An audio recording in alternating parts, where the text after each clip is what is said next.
Okay, I'm back again. So let's talk about Tennessee and Mississippi, the differences of these laws. I guess you can say it's like a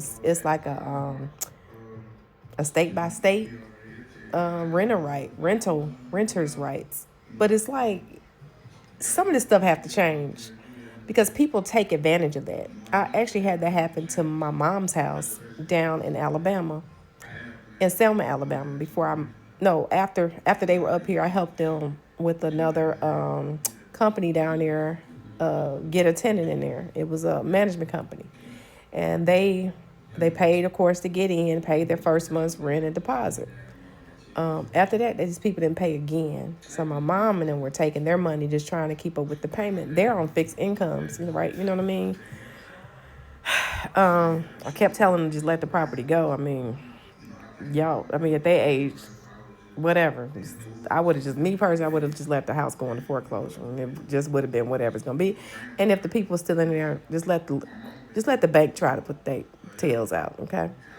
All right. So anywho, so in Tennessee, they have those same type of tenant rights where you just can't put somebody out, squatter type of stuff. Da, da, da, da. You got to give them a notice. You got to go through the courts.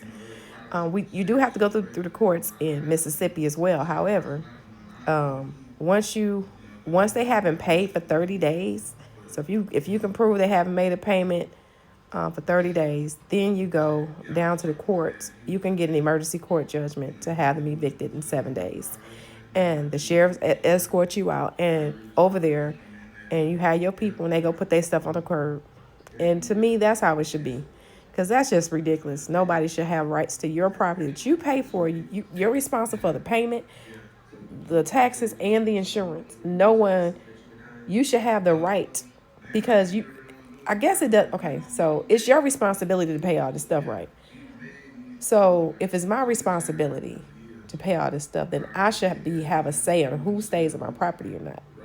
Period.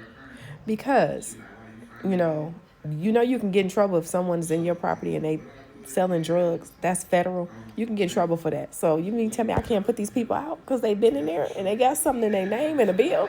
Child, I ain't with that. The Troya Thompson Group, the life of Troya. Troya's life.